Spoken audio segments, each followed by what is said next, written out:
سورہ بقرہ، تو اس میں جو ہے مصحف کھول لیجئے تاکہ ساتھ ساتھ اس کا ترجمہ پڑھتے رہیں، اور جو ہے اس میں خلاصہ بیان کرتا رہوں گا ساتھ اس کا۔ نحمدہ ونصلی علی رسولہ الکریم، اما بعد فاعوذ باللہ من الشیطان الرجیم، بسم اللہ الرحمن الرحیم، رب اشرح لی صدری ویسر لی امری واحلل عقدۃ من لسانی یفقہوا قولی، اللہم آمین۔ تو آیت نمبر، اللہ نے واضح معجزات عطا فرمائے، اور حضرت جبریل، یہ ماڈریٹر پلیز آپ مائکس بند کرتے رہیں لوگوں کے تاکہ ڈسٹربنس بیچ میں نہ آئے، جزاک اللہ۔ تو حضرت عیسیٰ علیہ السلام کو اللہ تعالیٰ نے واضح معجزات عطا فرمائے، اور حضرت جبریل کے ذریعے انہیں مصلوب ہونے سے محفوظ رکھا۔ رسولوں کے آنے کے بعد اگر اللہ چاہتا تمام انسانوں کو ایمان لانے پر مجبور کر دیتا، اس کے برعکس اس نے انسانوں کو اختیار دیا کہ وہ ایمان لائیں یا نہ لائیں۔ کچھ لوگ ایمان لائے اور کچھ لوگوں نے کفر کیا، پھر ان کے درمیان باہم تصادم ہوتا رہا۔ انسان کو ملنے والے اختیار ہی کی بنیاد پر روز قیامت، اسی اختیار کی بنیاد پر روز قیامت اس سے باز پرس ہوگی۔ یہ واحد انسان کے پاس ایک واحد چیز ہے، وہ ہے اختیار، اور اسی اختیار کی وجہ سے انسان ایک واحد مخلوق ہے جس سے قیامت کے دن باز پرس ہوگی۔ آیت 254 میں نجات اخروی کے لیے چور دروازوں کی نفی کی گئی ہے۔ اس آیت میں اہل ایمان کو آخرت میں نجات کے حصول کے لیے اللہ کے دیے گئے رزق سے نیک مقاصد کے لیے خرچ کرنے کا حکم دیا گیا ہے۔ ساتھ ہی واضح کیا گیا ہے کہ روز قیامت کو کوئی لین دین، کوئی رشتہ داری، کوئی سفارش کام نہ آئے گی۔ اب جو شخص آخرت کی تیاری کے لیے خرچ نہ کرے وہ اللہ کے اس حکم حقیقی کے اعتبار سے کافر ہے، اور حقیقتاً اپنے اوپر ظلم کر رہا ہے۔ آیت الکرسی اس کے بعد آتی ہے 255۔ اچھا، یہ توحید باری تعالیٰ کا خزانہ ہے۔ ہم نے پہلے بھی لاسٹ ٹائم پچھلی دفعہ یہ بات سورہ بقرہ کے بارے میں، کہ اس میں یہ 5 آیات ایسی ہیں جو کہ بہت خوبصورت بڑے بڑے موتیوں کی شکل میں بڑی بڑی آیات ہیں یہ۔ تو یہ سورہ آیت الکرسی بڑی مشہور، اور اسی جو ہے موتیوں کے خزانے میں سے ایک بہت بڑا موتی ہے۔ یہ آیت توحید باری تعالیٰ کا خزانہ ہے، اور ترمذی شریف کی ایک روایت کے مطابق قرآن حکیم کی تمام آیات کی سردار آیت کہلاتی ہے۔ اس آیت میں اللہ تعالیٰ کی 12 صفات بیان کی گئی ہیں۔ اس کے سوا، نمبر 1، اس کے سوا کوئی عبادت کے لائق نہیں۔ وہ بذات خود زندہ اور جاوید ہے، وہ دوسروں کو بھی زندہ رکھنے والا ہے۔ اس کی حیات اونگ یا نیند کے ذریعے کسی آرام کی محتاج نہیں۔ آسمان و زمین کی ہر شے کا وہی مالک و مختار ہے۔ اس کی بارگاہ میں کوئی کسی کے حق میں سفارش نہیں کر سکتا مگر اسی کی اجازت سے، یعنی کہ سفارش ہے مگر اللہ ہی بتائے گا کس کی سفارش کرنی ہے۔ تو یہ سفارش کروانے کے لیے بھی آپ کو اللہ ہی سے جوڑنا پڑے گا۔ اللہ تمام انسانوں کے سابقہ، موجودہ اور آئندہ ہونے والے اعمال سے بذات خود واقف ہے۔ کوئی کسی کے اعمال کی غلط سفارش نہیں کر سکتا اللہ کے یہاں۔ انسان اللہ کے علم میں سے صرف اتنا حصہ پا سکتا ہے جتنا اللہ چاہے، یعنی علم اللہ کا ہے، اللہ کی طرف سے آتا ہے، اور وہ انسان کو جتنا چاہے اس میں سے دیتا ہے۔ اس کا اقتدار، اللہ کا اقتدار تمام آسمانوں اور زمین پر حاوی ہے، اور آسمانوں اور زمین کی حفاظت اور نگرانی وہ کرتا ہے، اور اس سے یہ چیز تھکاتی نہیں ہے، اور وہ انتہائی بلند ہے، اور وہ بڑی عظمتوں کا حامل ہے۔ تو یہ ہے آیت سردار، آیتوں کی سردار آیت الکرسی۔ اب آیت نمبر 256 سے 57 کی طرف چلتے ہیں۔ یعنی کسی کو اسلام قبول کرنے پر مجبور نہیں کیا جا سکتا۔ جا سکتا۔ اس آیت میں یہ حقیقت بیان کی گئی ہے کہ انفرادی اعتبار سے کسی انسان کو مجبور نہیں کیا جائے گا کہ وہ اسلام قبول کرے، البتہ اجتماعی طور پر غلبہ اسلام کی، اللہ کے دین کے غلبے کی اور نفاذ شریعت اسلامی کے لیے جو ہے وہ جب شریعت کا نفاذ ہوگا تو اس میں تو یعنی کہ سزا جب دی جائے گی کسی شخص کو جو مسلمان ہے تو وہاں تو پھر اس کی مرضی کے خلاف ہی اس کو پکڑا جائے گا، کوئی خوشی سے تو اپنے آپ کو نہیں پکڑا تھا۔ اللہ نے دین اسلام کی حقانیت اور دیگر مذاہب کا باطل ہونا واضح کر دیا ہے۔ اب جو کوئی طاغوت کا انکار کرے گا اور اللہ کے ساتھ رشتہ جوڑے گا، اب طاغوت سے یہاں سمجھ لیجئے طغا سے نکلا ہے، یعنی کہ جو اللہ کی حدود سے نکل جاتے ہیں انہیں طاغوت کہا جاتا ہے، چاہے وہ فرد ہو، کوئی گروہ ہو، کوئی مذہب ہو یا کوئی نظام ہو۔ جب نظام قانون بن کر آپ کے اوپر نافذ ہو، اگر اللہ کی حدود سے نکلا ہوا ہے تو وہ طاغوت ہے، یعنی کہ جو طاغوت کا انکار کرے گا اور اللہ کے ساتھ رشتہ جوڑے، اس نے ایک ایسا مضبوط سہارا تھام لیا جو ٹوٹنے والا نہیں ہے۔ فقد استمسک بالعروۃ الوثقی، طاغوت ایک ایسا کردار ہے جو فاسق سے بھی بدترین ہے۔ اللہ کا نافرمان فاسق کہلاتا ہے، یعنی کہ جو اللہ کو مانتا ہے اللہ کے فاسق کہلاتا ہے، جبکہ اللہ کا دشمن اور اللہ کے مقابلے میں اپنی مرضی اور قانون جاری کرنے والا طاغوت کہلاتا ہے۔ فرعون، نمرود، آج کی مادر پدر آزاد اسمبلیاں یا من مانے فیصلے کرنے والے آمر یعنی کہ ڈکٹیٹر جسے کہتے ہیں، یہ طاغوت کے ضمن میں آتے ہیں۔ اللہ طاغوت کے خلاف بغاوت کرنے والے مومنوں کا حامی اور ناصر بن جاتا ہے اور انہیں مسلسل گمراہی کے اندھیروں سے ہدایت کی روشنی کی طرف رہنمائی عطا فرماتا رہتا ہے۔ اس کے برعکس اللہ پر ایمان لانے والے اللہ کے ساتھی، جو لوگ طاغوت سے مسلسل لڑتے رہتے ہیں، اللہ انہیں گمراہ ہونے سے بچاتا ہے، اور یہ جو لوگ طاغوت کا ساتھ دیتے ہیں یہ بد نصیب ہیں، جہنم میں جلنے والے ہیں اور اس میں ہمیشہ رہیں گے۔ اب چلتے ہیں آیت نمبر 258 کی طرف، 258۔ نمرود پر اتمام حجت کا واقعہ اب آتا ہے۔ دیکھیں طاغوت کے فوراً بعد نمرود کا تصور سامنے پیش کیا جا رہا ہے۔ اس آیت میں حضرت ابراہیم علیہ السلام کے نمرود جیسے طاغوت کے ساتھ اس کے دربار میں مکالمے کا ذکر ہے، اور بڑا مشہور ذکر ہے، بڑا جو ہے وہ خطبوں میں بھی اس کا ذکر آتا ہے ابراہیم علیہ السلام کے سے متعلق۔ حضرت ابراہیم نے اس طاغوت کو رب ماننے سے انکار کیا اور فرمایا کہ میرا رب تو اللہ ہے جس کے اختیار میں موت اور زندگی ہے، وہ مجھے جلاتا ہے، مجھے مارتا ہے، مجھے سلاتا ہے، مجھے جگاتا ہے، مجھے بھوکا ہوتا ہوں تو روزی دیتا ہے۔ یہ تصور انہوں نے پیش کیا رب کا۔ اب یہ پہلے بات ہو چکی ہے کہ رب کا تصور قریش میں بھی یہ تھا کہ آقا، اور عبد کا تصور غلام تھا، اور اللہ کے لیے جب رب کا لفظ استعمال ہوا تو انہوں نے کہا یار یہ کیا اللہ تو اللہ ہے، تو آقا کیسے بنا لیں؟ یعنی کہ مالک حقیقی کا تصور پیش کیا جا رہا تھا۔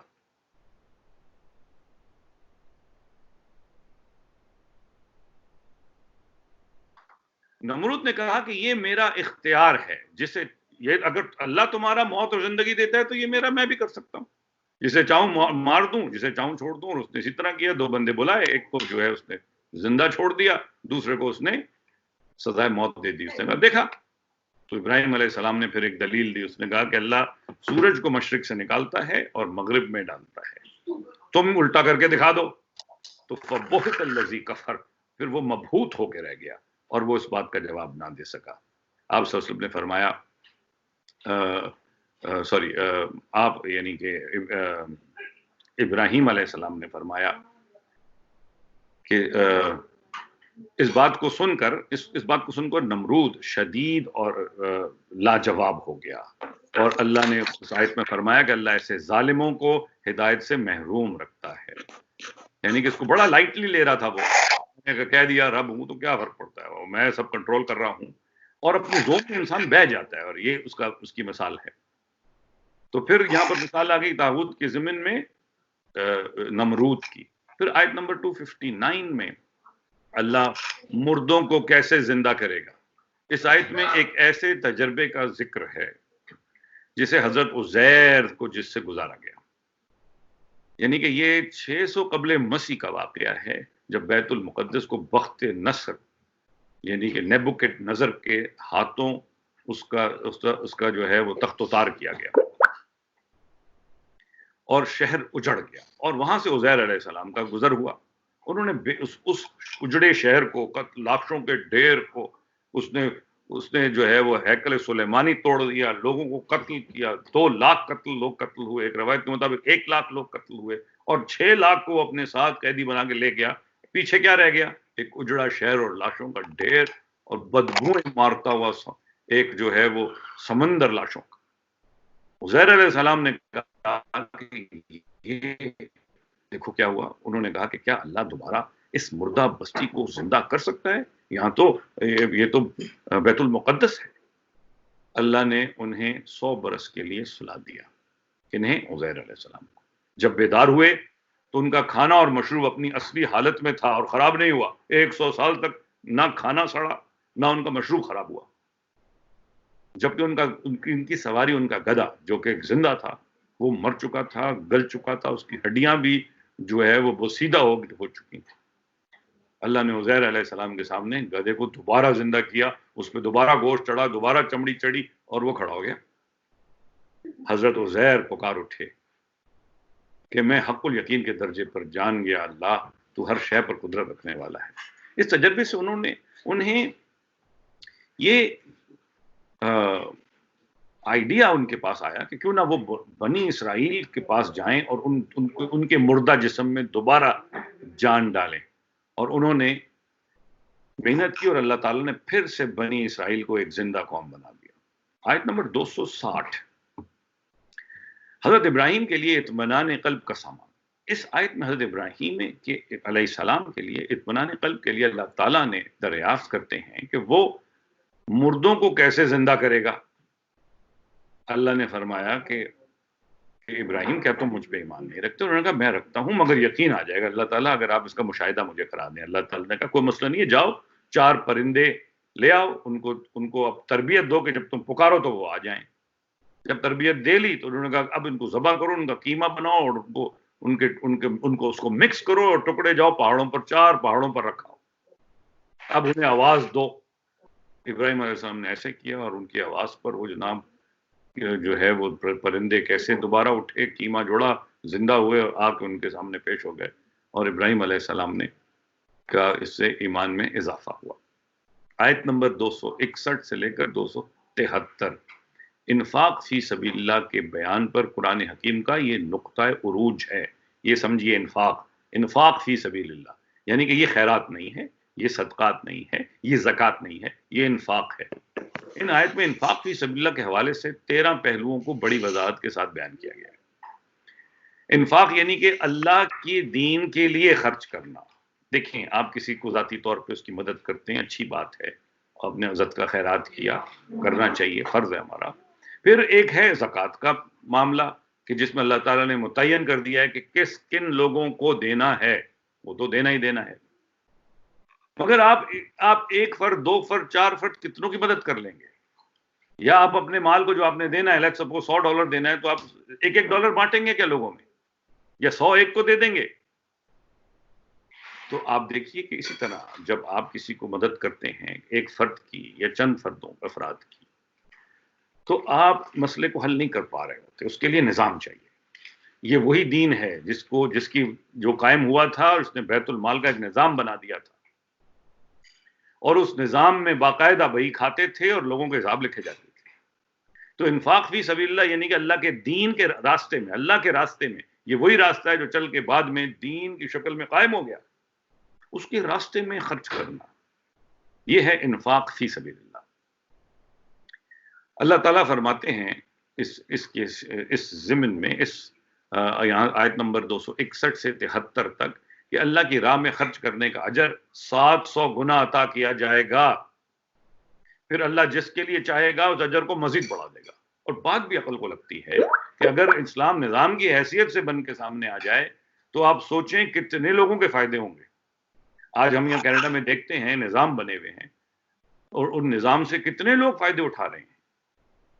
تو یہ ہمیں چاہیے اللہ کے احکامات کو نظام کی شکل دیں, اللہ کی آیات کو نظام کی شکل دیں.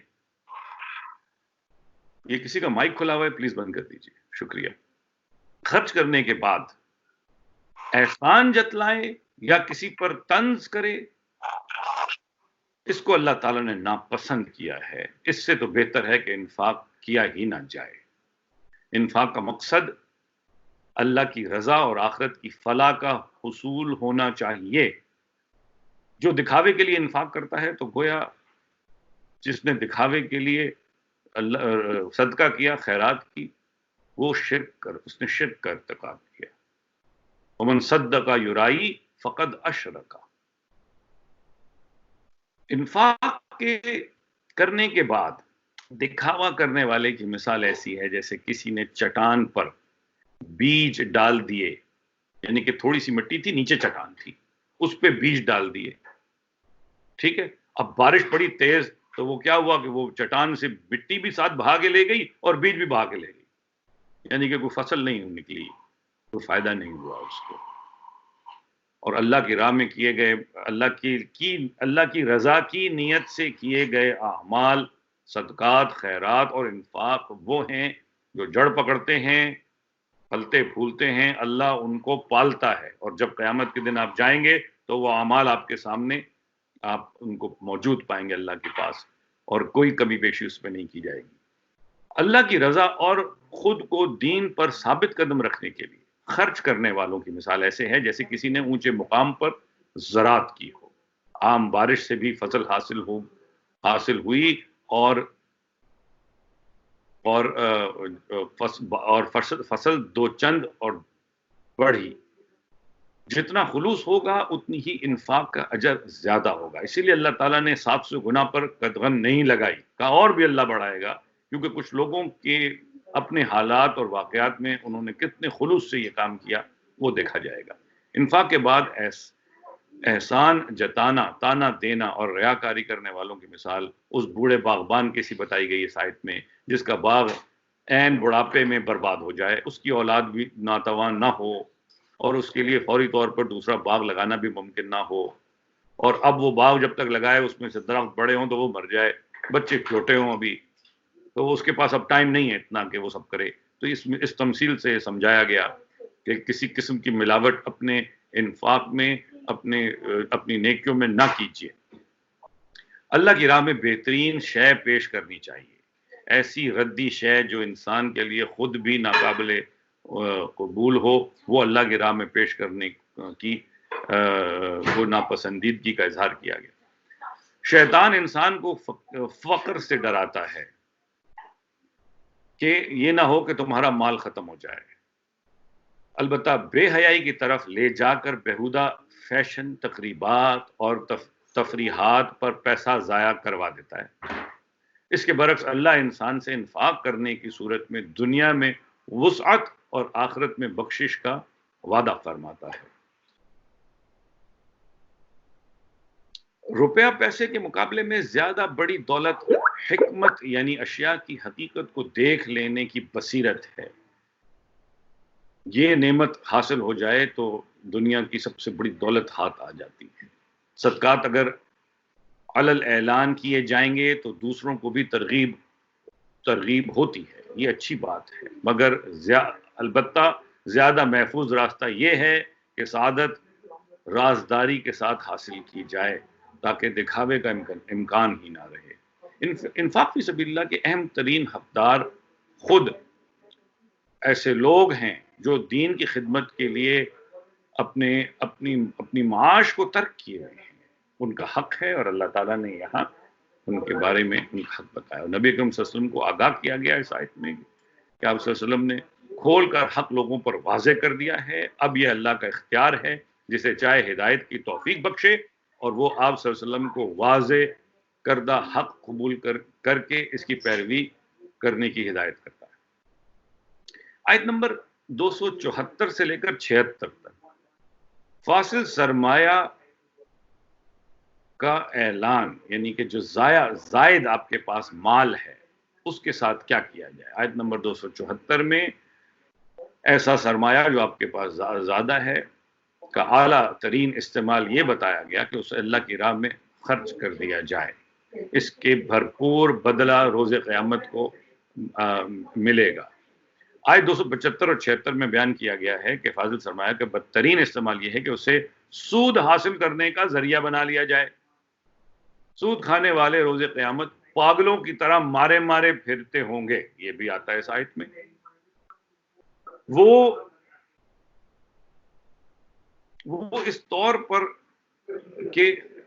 اس طور پر سمجھتے تھے کہ سود بھی تجارت ہے، حالانکہ اللہ تعالیٰ نے تجارت کو حلال اور سود کو حرام قرار دیا ہے۔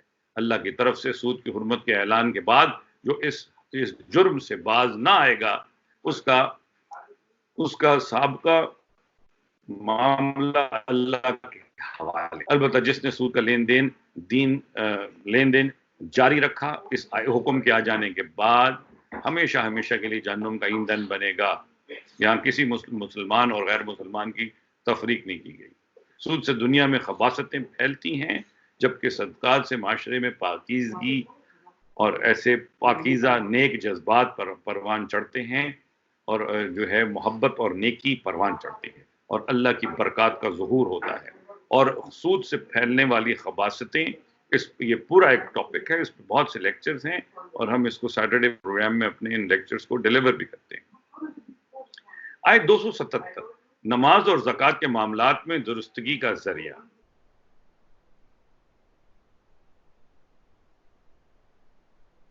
اس آیت میں سود کی حرمت کے بیان کے دوران نماز اور زکوٰۃ کا ذکر وارد ہوا ہے۔ یہ بات آیت نمبر 238 کے حوالے سے بھی پہلے عرض ہو چکی ہے کہ نماز اللہ کو اور آخرت کی جواب دہی کو یاد رکھنے کا ایک مؤثر ذریعہ ہے۔ نماز اللہ سے تعلق جوڑتی ہے، اللہ کو یاد رکھوانے میں مدد کرتی ہے، اور آخرت کی جواب دہی کو آپ کے شعور میں رکھتی ہے۔ یہ انسان کو برائی اور بے حیائی سے روک دیتی ہے۔ اللہ کے سامنے بار بار اس بات کا اقرار کہ ایاک نعبد، ہم تیری ہی بندگی کریں گے، اور ایاک نستعین، اور تجھی سے مدد مانگیں گے، انسان کو معاملات میں اللہ کی نافرمانی سے بچاتی ہے۔ زکوٰۃ کی عبادت انسان کا تزکیہ کرتی ہے، دنیا کی محبت نکلتی ہے دل سے مال دیتے ہوئے۔ آیت نمبر 278 سے 280 عملی اعتبار سے بدترین گناہ سود کو قرار دیا گیا۔ آیت نمبر 278 میں سود لینے سے سختی کے ساتھ منع کر دیا گیا۔ آیت نمبر 269 میں وعید سنائی گئی کہ اگر تم سود لینے سے باز نہ آتے ہو تو پھر تمہارے ساتھ اللہ اور اس کے رسول کی طرف سے اعلان جنگ ہو۔ آیت نمبر 281 آخرت میں جواب دہی کا احساس، یعنی کہ عمل کی اصلاح کا ذریعہ۔ بعض روایت کے مطابق یہ آخری آیت ہے جو نبی اکرم صلی اللہ علیہ وسلم پر نازل ہوئی۔ 281 اس آیت میں یہ حقیقت دو ٹوک انداز میں بیان کر دی گئی کہ اس دن کا احساس کرتے ہوئے ڈرو جس دن تمہیں اللہ کی عدالت میں پیش ہونا ہے۔ انسان کو اس کے لیے اس کے کیے کا پورا بدلہ دے دیا جائے گا۔ آیت نمبر 286 میں یہ بات آتی ہے کہ ادھار معاملے کے حوالے سے 282 میں ادھار معاملے کے حوالے سے ہدایت قرآنی۔ یہ پورے قرآن مجید کی طویل ترین آیت ہے۔ اس آیت میں ادھار معاملے کے حوالے سے مندرجہ ذیل باتیں آ رہی ہیں، ذرا غور کیجئے گا۔ نمبر 1، ادھار ہمیشہ یک طرفہ ہونا چاہیے، یعنی جنس پوری دے دی جائے یا قیمت پوری لے لی جائے، اس کو مکس نہ کریں۔ نمبر 2، ادھار معاملہ یعنی معیاری ہو، ادھار معاملہ میعادی ہونا چاہیے، یعنی جب ادھار دیں تو ایک میعاد طے کر لیں اور لینے والا اس کو پورا کرے۔ معاملے کو ضبط تحریر میں لایا جائے، یعنی کہ یہ ادھار کا لین دین لکھ کے کیا جائے۔ نمبر 4، معاملے کی تحریر قلم بند کرانے کے لیے جس پر قرض کا بوجھ ہو وہ کرائے، جو نہیں کہ جو قرض لے رہا ہے وہ لکھوائے، وہ لکھے یا کسی سے لکھوائے، تحریر واضح ہو اور اس پر جو ہے وہ مبہم اسلوب نہ اختیار کیا گیا، واضح طور پہ لکھی گئی وہ بات۔ باہم رضامندی سے دو مسلمان مردوں کا معاملے پر گواہ بنایا جائے، ایسے بندے کو گواہ بنایا جائے جو باہم رضامندی سے ہو، اور اگر دو مرد دستیاب نہ ہوں تو ایک مرد اور دو خواتین کو گواہ بنایا جائے، یہ معاملہ بھی آتا ہے۔ پھر جب بھی باہم معاہدہ ہو، گواہی کی یہ صورت قائم کر لینی چاہیے، گواہوں کو جب بھی طلب کیا جائے وہ ضرور آئیں، اب یہ ان کا دین ہے، ان کو قرآنی حکم ہے کہ اب وہ فوراً حاضر ہوں۔ فوری لین دین میں اگر معاملہ نہ لکھا جائے تو نقد لین دین میں اگر معاملہ لکھا نہ جائے تو کوئی حرج نہیں، لکھنے والے کو گواہ کسی فریق کو نقصان، لکھنے والا اور گواہ کسی فریق کو نقصان نہ پہنچائیں۔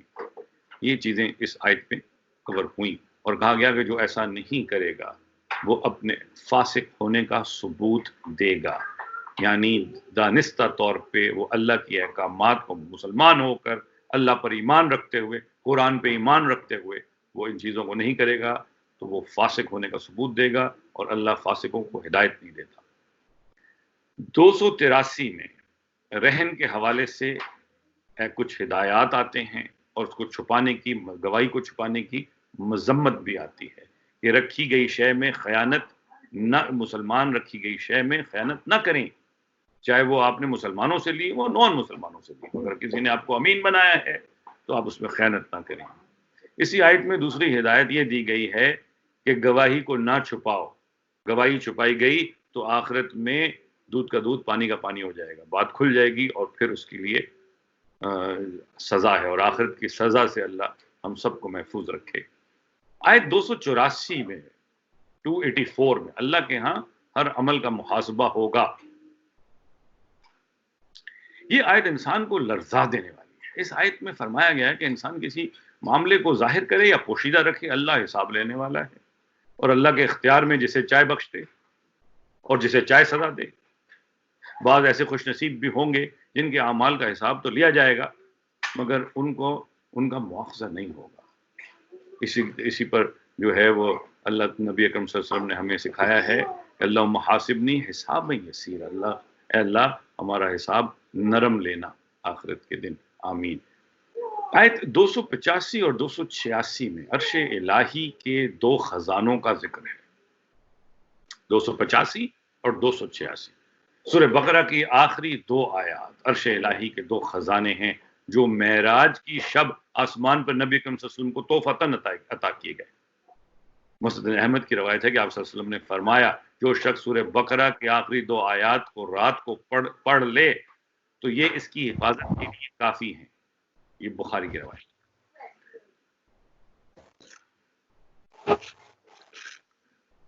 اور آیتیں کیا ہیں، اور آیتیں میں نہیں پڑھ رہا، وہ آپ پڑھ لیجئے گا، میں اس کو سکپ کر رہا ہوں۔ یہ آیتیں نہ صرف یہ تو یاد ہونی چاہیے، اس کو نماز میں پڑھنے کا اہتمام کیجیے، اور جیسا کہ حدیث میں ہے کہ اس کا اہتمام کیجیے۔ یہ کسی کا مائک کھلا ہوا ہے، پلیز مائک بند کر دیجیے، شکریہ۔ اب ہم شروع کرتے ہیں سورہ آل عمران۔ سورہ آل عمران کی عظمت کے حوالے سے ارشاد باری تعالیٰ ہے جس نے سورہ عمران پڑھی بس وہ غنی ہوا۔ نبی اکرم صلی اللہ علیہ وسلم نے فرمایا، یہ سنن دارمی کی روایت ہے، من قرأ آل عمران فہو غنی، جس نے آل عمران پڑھی وہ غنی ہوا۔ اس کے مضامین بڑے بہت ہی قیمتی مضامین ہیں، یعنی کہ 1 سے 3 آیت نمبر 1 سے 32 تک تمہیدی مضامین آئیں گے، آیت نمبر 33 سے 63 تک عیسائیوں کے گمراہ کن تصورات کی نفی کی جائے گی، اور آیت 64 سے 101 تک تحویل امت کا مضمون آئے گا۔ اب دیکھیں اس کے نتیجے میں کیا نکلا ہے کہ عیسائیوں نے، نجران سے عیسائی آ کے ٹھہرے تھے اور ان سے مکالمہ نبی اکرم صلی اللہ علیہ وسلم کا ہوا، وہ اس کی بہت سی آیات یہاں درج ہیں، مگر انہوں نے کیا کیا، وہ اپنی روایت پر، اپنی سوچ پر، اپنے عقیدوں پر ان کو بڑی تکلیف ہوئی کو چھوڑنے میں، وہ نہ چھوڑ پائے، اور یہاں تک کہ مباہلے کا موقع آ گیا اور وہ پھر وہاں سے انکاری ہو کے چلے گئے، مگر اپنی اسی پر قائم رہے، اپنی ہٹ پہ وہ قائم رہے۔ آیت نمبر 102 سے 120 تک اہل ایمان کے لیے جامع ہدایات اور اہل کتاب کی مسلمانوں سے دشمنی ثابت کی طرف اشارہ کیا گیا ہے کہ یہ تمہارے دشمن ہیں، اور اس کی آیتوں کی شکل میں اس کی وضاحت کی گئی۔ آیت نمبر 121 سے 180 تک غزوہ احد کے حالات پر تبصرہ کیا گیا، اور 181 سے 200 تک اہل کتاب کے گمراہ کن تصورات کی نفی اور اہل ایمان کے لیے ہدایات دی گئی۔ اب آیت نمبر 1 تا 2، 1 تا 6 1 تا 6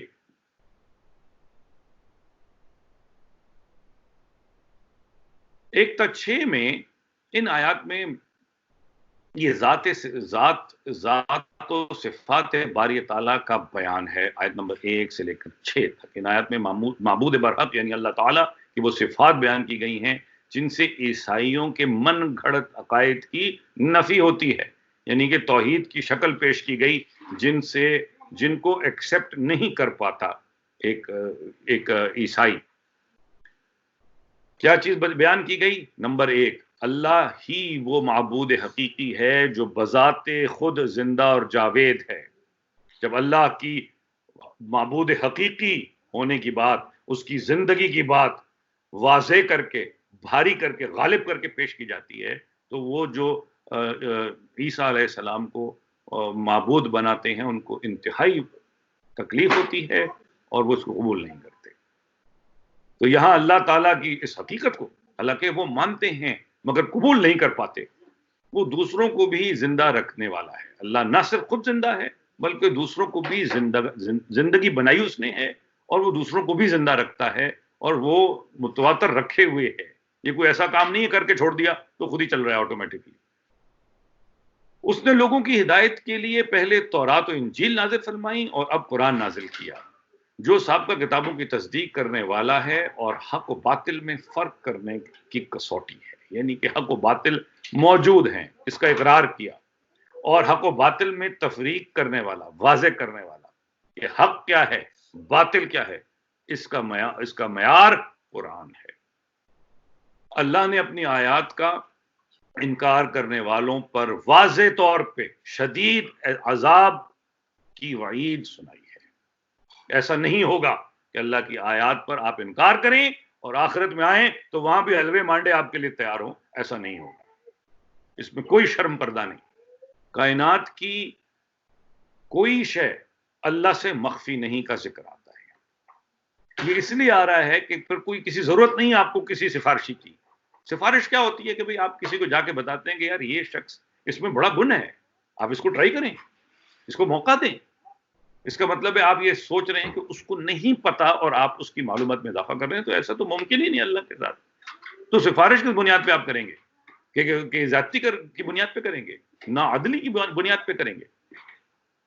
پھر چھٹا نقطہ اس میں یہ آتا ہے کہ اللہ تعالیٰ رحم مادر میں جس طرح چاہتا ہے انسان کی صورت گری کرتا ہے، خالی عیسیٰ علیہ السلام نہیں، ہر ایک کی صورت گری اللہ ہی کرتا ہے۔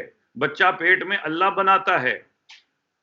پھر اللہ تعالیٰ بڑا زبردست ہے اور اس کے ہر فیصلے میں حکمت ہے۔ یہ بات اس میں آئی ان آیات میں، اس آیت میں یہ ان 1 سے 6 تک یہ چیزیں آئیں، تو معلوم ہوا کہ حضرت عیسیٰ معبود نہیں ہیں بلکہ اصل معبود برحق اللہ ہے، اور عیسیٰ اللہ کے بندے اور رسول تھے۔ آیت نمبر 7 اور 9 میں آتا ہے کہ قرآن حکیم میں 2 طرح کی آیتیں ہیں، ایک محکمات ہیں جن کو سمجھنا ہمارے لیے آسان ہے، سیدھے سیدھے حکم ہیں تاکہ ایک چھوٹی آئی کیو کا، ایک موٹی عقل کا آدمی بھی سمجھ سکے، اور دوسرے متشابہات ہیں جو اس میں بہت گہرائی ہے، جن کا فہم ہمارے لیے مشکل ہے۔ جن لوگوں کے دلوں میں ٹیڑھ ہوتا ہے وہ محکمات کو چھوڑتے ہیں، ان سے جان چھڑاتے ہیں، اور وہ ٹیڑھ کی طرف جاتے ہیں اور متشابہات میں جاتے ہیں، اور ان کی کوشش ہوتی ہے کہ وہاں سے کچھ ایسے معنی نکال کے اپنے مقاصد سیدھے کر سکیں۔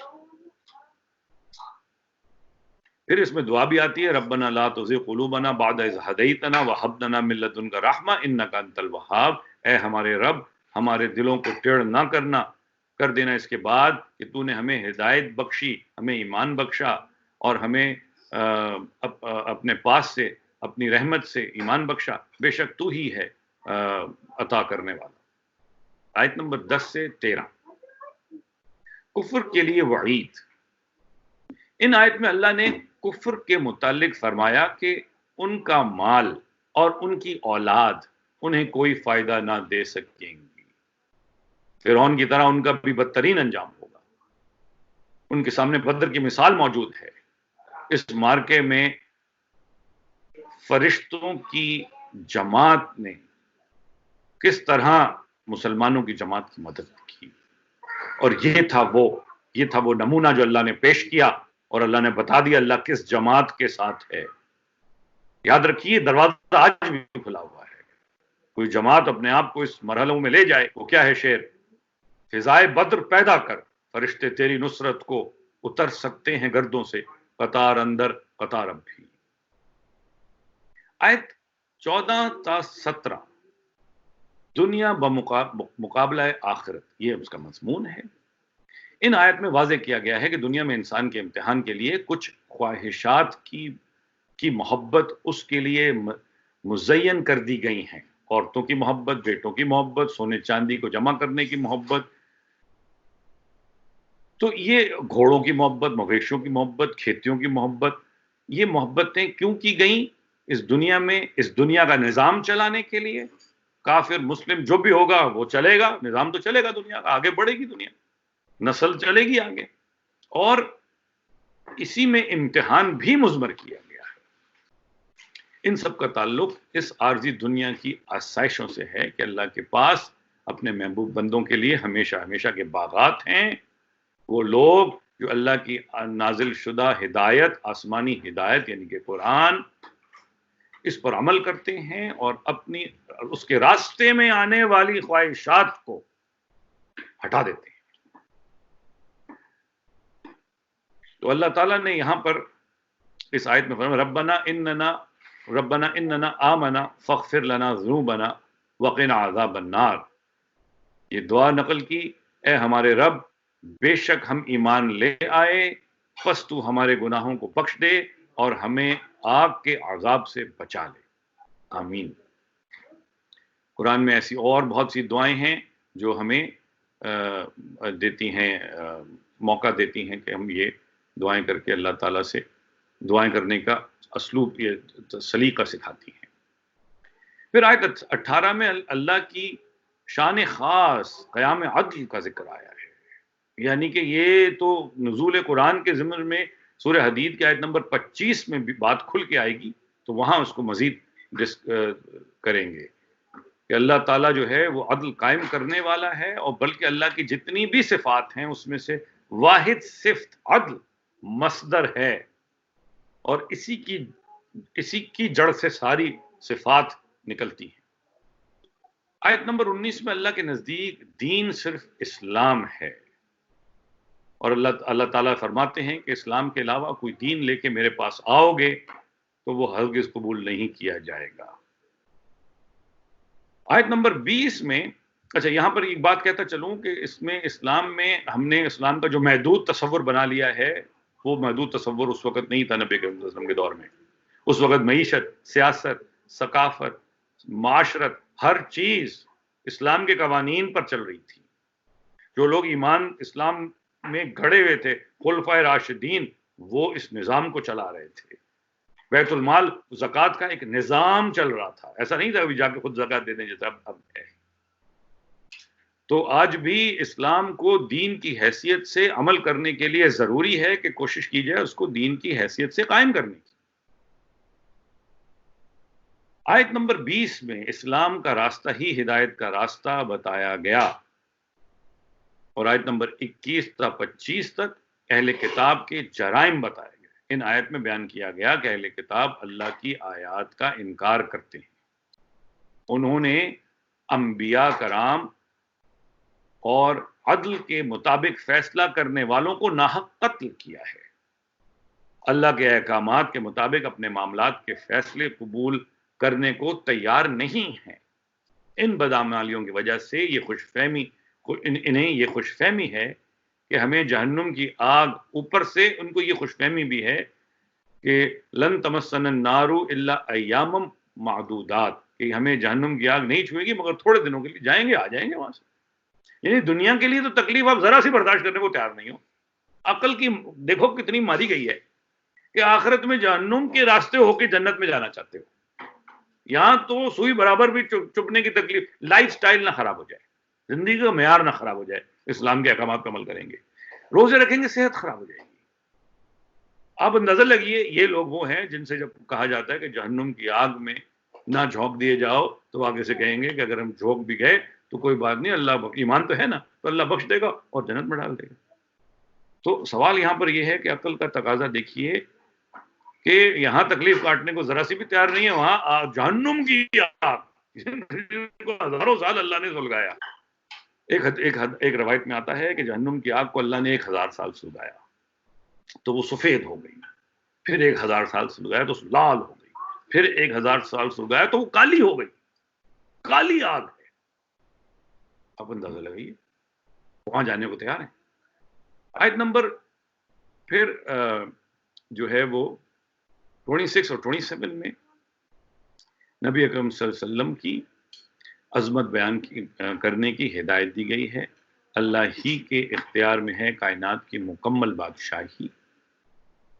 نبی اکرم صلی اللہ علیہ وسلم کو اللہ کی عظمتیں بیان کرنے کی ہدایت دی گئی ہے کہ اللہ ہی کے اختیار میں ہے کائنات کی مکمل بادشاہی۔ وہ جسے چاہتا ہے بادشاہ بناتا ہے، وہ جس کو چاہتا ہے بادشاہت دیتا ہے۔ تؤتی الملک من تشاء وتعز من تشاء وتذل من تشاء، جسے چاہتا ہے عزت دیتا ہے، جس کو چاہتا ہے ذلت دیتا ہے، وہ ہر چیز پر قدرت رکھتا ہے۔ آیت نمبر 28 میں آتا ہے، اس آیت میں منع کیا گیا ہے کہ اہل ایمان کافروں کو دیگر اہل ایمان کے مقابلے میں دوست نہ بنائیں۔ یعنی وہ ایک موومنٹ تھی نبی اکرم صلی اللہ علیہ وسلم کی، ادھر کفار قریش اقتدار میں تھے، یہاں سے مدینے سے جو نبی اکرم صلی اللہ علیہ وسلم کی جماعت تھی، جس بہت سی جنگیں ہوئی، کوشش تھی کہ قریش کو ہٹایا جائے اور کعبۃ اللہ پہ جو ہے وہ اختیار حاصل کیا جائے، اقتدار حاصل کیا جائے، اور اسی طرح پورے جزیرہ نما عرب میں مسلمانوں نے اختیار اور اقتدار حاصل کر کے اسلام کو نافذ کر دیا، قائم کر دیا۔ تو اب اس پوری مہم میں جو لوگ کفار سے دوستیاں کر رہے ہیں ان کو مخلص سمجھ رہے ہیں، یا ان سے برات حاصل کرنے کے لیے کر رہے ہیں، ان سے فائدہ، وہ بھی ناراض نہ ہو سکتا ہے کہ جنگ میں جیت کفار کی نکلے تو پتہ لگا ہم مارے جائیں گے۔ اس طرح کی ذہنیت رکھنے والوں کو بتایا گیا کہ وہ ایسا نہ کریں۔ اس کی اللہ تعالیٰ نے اس کی سختی سے اس کو منع کیا ہے اور اس کی اجازت نہیں دی۔ آیت نمبر 29 اور 30 میں انسان کے ظاہر و باطن سے واقف ہے پر روشنی ڈالی گئی ہے کہ اللہ انسان کے ظاہر سے اور باطن سے اچھی طرح واقف ہے، اور روز قیامت اس کے تمام اعمال اس کے سامنے لا کے رکھے جائیں گے۔ یہ مضمون تو کئی دفعہ کئی مقامات پر دہرایا بھی جاتا ہے۔ آیت نمبر 31 میں اللہ کی محبت اتباع رسول صلی اللہ علیہ وسلم سے حاصل ہوگی۔ یہاں پہ فرمایا گیا کہ اگر تم واقعی اللہ کی محبت چاہتے ہو تو فاتبعونی یحببکم اللہ، تم میری اطاعت کرو، میرے نقش قدم پہ چلو۔ یعنی یہ نہیں کہا مجھ پہ ایمان لے آؤ، یہ نہیں کہا مجھ سے محبت کرو، محبت میں سر دھنو اور بڑی بڑی جناب محفلیں سجاؤ، نعت خوانیاں کرو، محبت کے اور اس طرح کے راستے چن لو۔ ٹھیک ہے، محبت تو نبی کریم صلی اللہ علیہ وسلم سے نہ ہونا تو ایمان نہ ہونے کی نشانی ہے، مگر نقش قدم پر چلو، اس راستے پر چلو جس پہ نبی کریم صلی اللہ علیہ وسلم نے چل کے اپنے مقصد کو پورا کیا، اپنے مشن کو پورا کیا، یعنی کہ اس اسلام کو نافذ و غالب کر کے انسانیت کے اوپر اللہ کے رحم کو مکمل کیا۔ 32 میں آتا ہے اطاعت رسول سے اعراض کفر ہے۔ حقیقت کے اعتبار سے ایسے ہی لوگ کافر ہیں جو نبی اکرم صلی اللہ علیہ وسلم کی اطاعت سے اعراض کرتے ہیں۔ آج کے دور میں اطاعت کیسے ہوگی؟ وہ زندہ تھے تو حکم دیتے تھے. آج کے دور میں اطاعت کیسے ہوگی؟ کہ نبی اکرم صلی اللہ علیہ وسلم کی حدیث کی اطاعت ہوگی اور ان کی سیرت کی اطاعت ہوگی اور ان کے راستے کی اطاعت ہوگی, ان کے منہج کی اطاعت ہوگی, جس پر چل کے انہوں نے اللہ کے دین کو تقویت پہنچائی اور اسے غالب کیا. آیت نمبر 33 اور سے لے کر 36 تک آل عمران پر عنایات ربانی کا ذکر آتا ہے. اللہ تعالیٰ نے آدم علیہ السلام, نوح علیہ السلام, آل ابراہیم, آل عمران کو تمام جہانوں والوں کے چن لیا.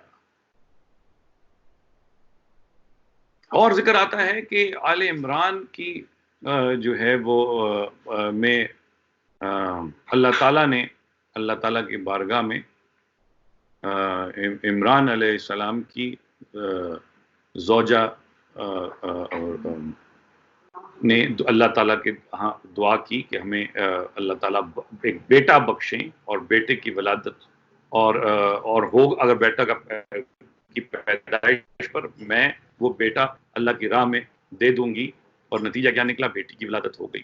تو اللہ تعالیٰ نے کہا کہ اللہ جانتا تھا کہ کس چیز کی ولادت ہوئی ہے اور کیا ہونے والا ہے, اور اللہ تعالیٰ نے پھر اس بچی کا نام والدہ نے اس بچی کا نام مریم رکھا اور اللہ سے دعا کی کہ وہ اس بچی اور اس کی اولاد کو شیطان کے حملوں سے اپنی حفاظت میں رکھے. یہ بہت مائک میوٹ کر دیجیے.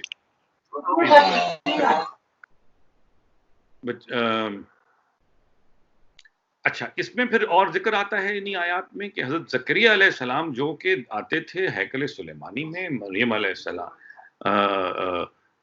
سلام علیہا کی تربیت کرنے کے لیے, ان کی تعلیم کرنے کے لیے, اور وہ دیکھتے تھے کہ ارے ان کے پاس تو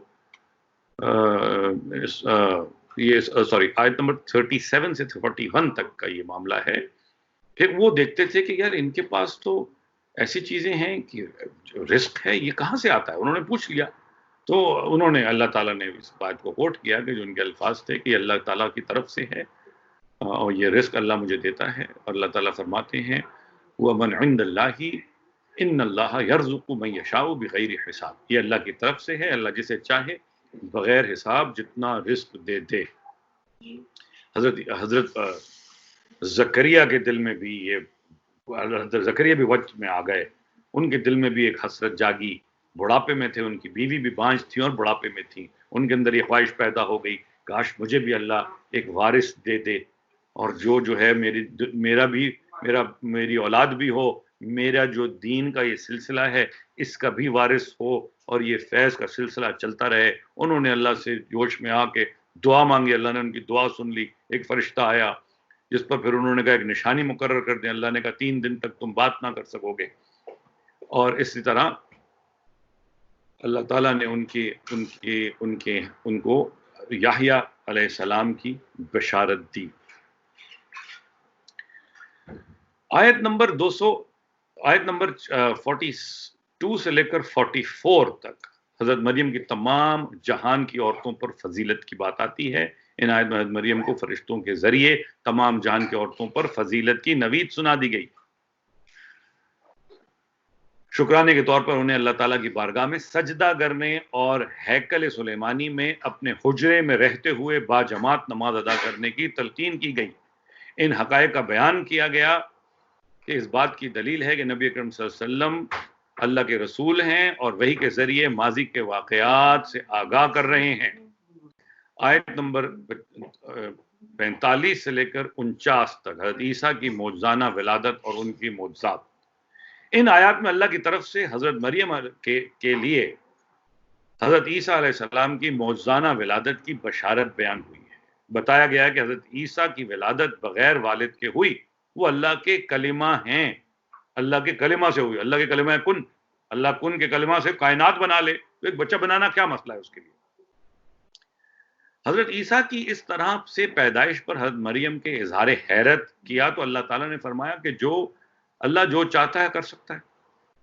عیسیٰ علیہ السلام دنیا اور آخرت میں باعزت اور اللہ کی قربت والے مقام کے حامل ہوں گے.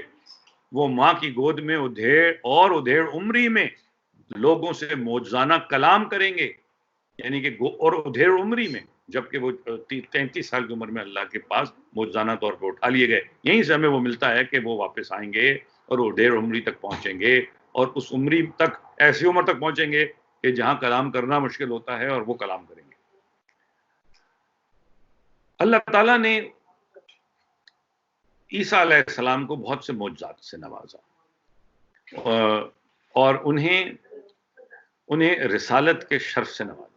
وہ مٹی کا پرندہ بنا کر اس میں پھونک مارتے تھے، وہ اللہ کے حکم سے زندہ ہو جاتا تھا اور اڑنا شروع کر دیتا تھا. وہ مادرزاد اندھے اور برس کے مریض کو، جسے لیپرسی کہتے ہیں، کہ مریض کو اللہ کے حکم سے شفا یاب کر دیتے تھے، اور وہ اللہ کے حکم سے مردوں کو زندہ کر دیتے تھے، اور کسی مجمع میں لوگوں کو بتا سکتے تھے اور بتا دیتے تھے کہ تم کیا کھا کے آئے ہو اور خوراک کا کتنا ذخیرہ گھر چھوڑ کے آئے ہو.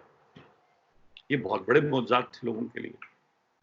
پھر آیت نمبر 50 سے 54 تک حضرت عیسیٰ علیہ السلام کی دعوت اور بنی اسرائیل کا رد عمل سامنے آتا ہے کہ جب عیسیٰ علیہ السلام نے بنی اسرائیل کے سامنے دعوت رکھی تو بنی اسرائیل نے کیا رویہ ان کے ساتھ اختیار کیا. حضرت عیسیٰ نے فرمایا کہ میں تورات کے کلام الہی ہونے کی تصدیق کرتا ہوں اور بعض ایسی چیزوں کو بنی اسرائیل کے لیے حلال ٹھہراتا ہوں جسے اللہ نے ان کی شرارتوں کی وجہ سے حرام کر دیا تھا.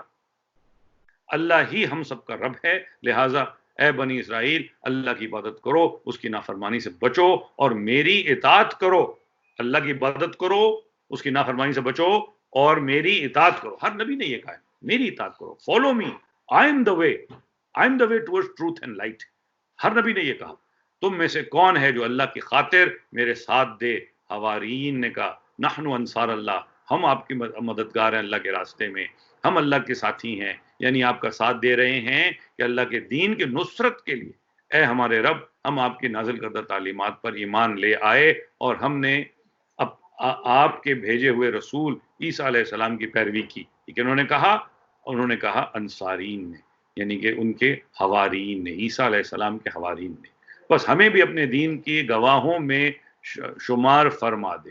پھر بنی اسرائیل نے عیسیٰ علیہ السلام کے خلاف سازش کی اور انہیں صلیب پہ لٹکانے کی کوشش کی، انہیں صلیب کی سزا دینے کی کوشش کی. اللہ نے خفیہ تدبیر کے ذریعے بنی اسرائیل کی سازش کا جواب دیا اور حضرت عیسیٰ علیہ السلام کو آسمان پر اٹھا لیا.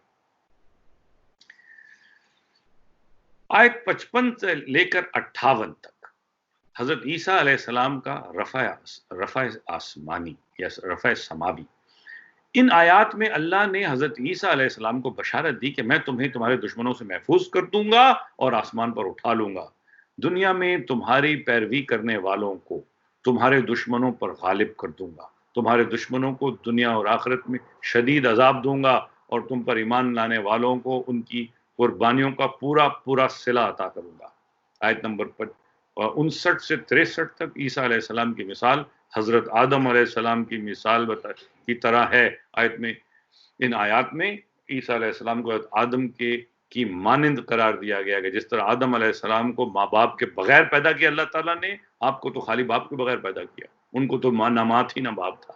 یہاں سے اس چیز کی بھی نفی ہو جاتی ہے کہ انسان جو ہے وہ آدم علیہ السلام سے پہلے کوئی اور مخلوقات تھا. ہو سکتا ہے کہ پروٹوٹائپس اللہ نے بنائے ہوں، مگر آدم کی تخلیق کسی ایوولوشنری پروسیس میں جین کی مینوپولیشن سے نہیں ہوئی، اللہ تعالیٰ کی ڈیوائن انٹرونشن سے ہوئی ہے.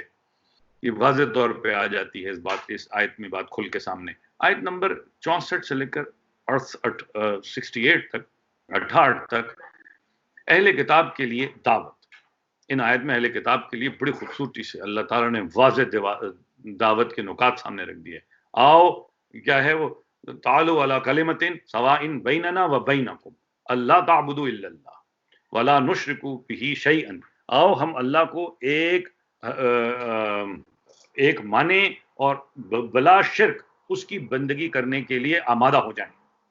اس میں حرج کیا ہے؟ اللہ جو خالق حقیقی ہے اس کی بندگی کرنے میں حرج کیا ہے؟ اس کی عبادت کرنے میں حرج کیا ہے؟ اس کو کیوں نہیں ورشپ کیا جاتا؟ اسی طرح حضرت ابراہیم علیہ السلام کی اسوہ کی پیروی کرنے کی اس میں وعید دی گئی کہ جو نہ یہودی تھے نہ عیسائی تھے بلکہ خاص اللہ کے بندگی کی طرف کرنے والے تھے، خاص اللہ کی رخ ہو کر انہوں نے اپنی اطاعت کو اللہ کے لیے خالص کر لیا تھا، انہوں نے اپنی بندگی کو اللہ کے لیے خالص کر لیا تھا۔ غور کرو ابراہیم کے راستے پر چلنے والے نبی اکرم صلی اللہ علیہ وسلم کی اور ان پر ایمان لانے والے صحابہ کی کہ یہ کیسے اللہ سے چمٹے ہوئے ہیں، اللہ سے کس قدر جڑے ہوئے ہیں۔ ان آیت سے یہ دعوت کی شکل میں ان کے سامنے آیت رکھی گئی۔ اب آیت نمبر 69 سے 71 تک اہل کتاب کی مسلمانوں سے دشمنی کی آیات سامنے آئی ہیں کہ یہ کس قدر تم سے ناخوش ہیں، کس قدر یہ تمہارے دشمن ہیں، اور ان کو دشمن مانو اور ان سے بچو۔ آیت نمبر 72 تک 74 شعوری منافق اور یہودی کی سازش، اس پر یہ مضمون آتا ہے، یہ مضمون شعوری نفاق پر اور یہودی کی سازش پر۔ ان آیات میں یہودیوں کی ایک سازش کا ذکر ہے۔